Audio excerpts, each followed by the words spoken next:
Las universidades son instituciones centenarias entre cuyas funciones se encuentran la docencia, la investigación y la extensión de los beneficios del conocimiento y la cultura a la sociedad. La Universidad Autónoma de Aguascalientes no es la excepción, y dentro de ella, cada año se realizan un promedio de 150 investigaciones en las diferentes áreas del conocimiento.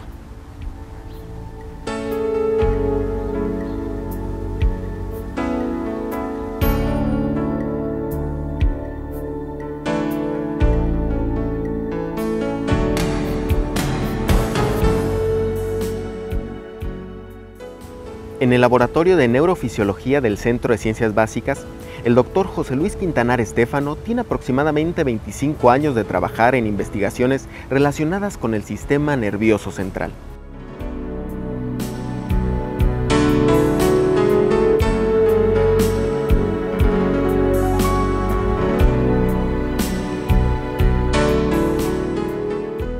Su proyecto, Efecto de la GNRH sobre el nivel de expresión de neurofilamentos en neuronas de la corteza cerebral de embrión de rata, tuvo un éxito sin precedentes, lo que le llevó a iniciar otras líneas de investigación con la ayuda de otros investigadores y posteriormente de estudiantes de maestría y doctorado.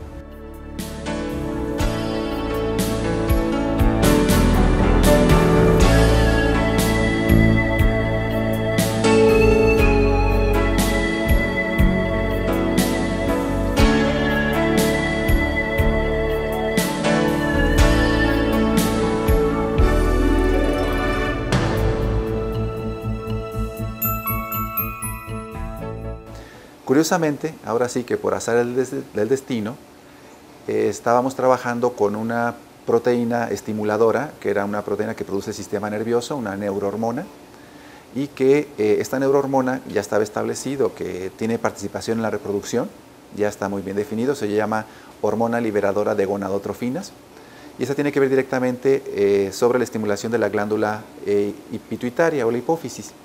Es unas glándulas maestras que tenemos acá en la parte central. Entonces se produce una serie de hormonas por esta estimulación, que es la hormona folículo estimulante y la hormona luteinizante. Son hormonas que ya son más o menos conocidas, tienen que ver directamente con la estimulación del ovario o bien de los testículos, según sea el caso. Cuando nosotros estábamos trabajando en este modelo de células nerviosas que no tenían que ver con la reproducción, encontramos de que respondían a esta hormona liberadora de gonadotrofinas. Y respondían, ¿cómo? Pues creciendo muy rápido. Cuando fue el hallazgo, teníamos nosotros, por ejemplo, células en cultivo, así en condiciones artificiales, teníamos neuronas por ahí, y les poníamos diferentes sustancias que ya sabíamos que inducían un crecimiento más rápido, y después necesitábamos un control nosotros, un control negativo, donde se aplicara una sustancia que no tuviera efecto. Es, digamos, un control experimental, es un método científico clásico. Cuando aplicamos esta sustancia que aparentemente no debería tener ningún efecto, como era la hormona liberadora, entonces resulta de que empezó a desarrollar más todavía crecimiento de neuronas, más que aquellas que estábamos estudiando previamente. Obviamente esto nos llama muchísimo la atención, fue una observación azarosa, ¿no? En este caso para nosotros es digamos, un hallazgo de serendipia, ¿no? Un descubrimiento, un hallazgo no esperado, pero que implica la calidad, en este caso, de la observación, porque a veces pasan cosas sin que uno las observe y se van de largo y se van quedando, ¿no? Iniciamos haciendo experimentos, montando un modelo experimental in vitro, porque cabe aclarar que toda investigación necesita iniciar de modelos experimentales in vitro para luego trascender a lo que es in vivo y posteriormente trasladar los resultados a humano. Entonces, en aquella época lo que hicimos fueron cultivos de neuronas de la corteza cerebral, y ahí estimulamos a estas neuronas con la hormona GNRH y otros neurotransmisores. ¿Y qué sucedió? Pues que se vieron unos cambios morfológicos en estas neuronas, empezaron a crecer diferentes prolongaciones. Entonces el doctor fue cuando hizo una hipótesis, dice, pues ¿qué está pasando? O sea, quizás tienen receptores para esta hormona que no está descrito o están empleando otros mecanismos. Después colaboré con él haciendo un proyecto en donde realizamos cultivo de neuronas, pero ahora de médula espinal, ya enfocando pues en un futuro a enfermedades relacionadas con médula espinal, como es la esclerosis múltiple o lesión medular.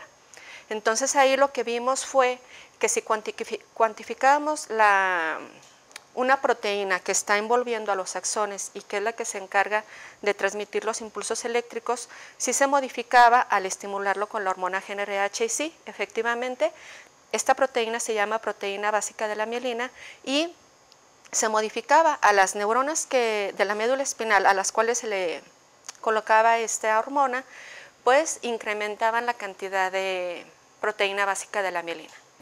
De ahí pues ya establecimos modelos un poquito más complejos, nos pasamos a los modelos animales, nos dijimos, bueno, ok, tenemos una sustancia que induce este tipo de crecimiento, así tan, digamos, tan intenso, tan profuso sobre el sistema nervioso, y pues vamos a buscar un reto donde justamente exista la necesidad de reparar o de corregir alguna alteración de tipo neurológico.